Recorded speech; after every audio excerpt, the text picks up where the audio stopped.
You ask Tiger to solve. This deals with linear equations with one unknown. The final result is x equals 3. Let's solve it step by step. Group all x terms on the left side of the equation. Add 6x to both sides.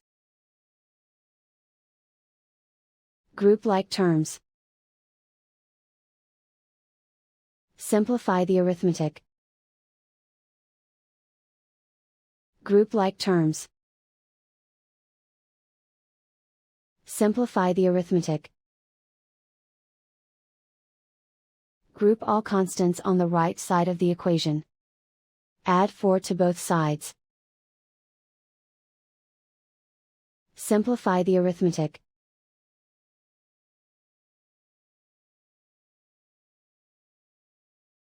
Isolate the x. Divide both sides by 13. Simplify the fraction. Find the greatest common factor of the numerator and denominator. Factor out and cancel the greatest common factor. And so the final result is x equals 3.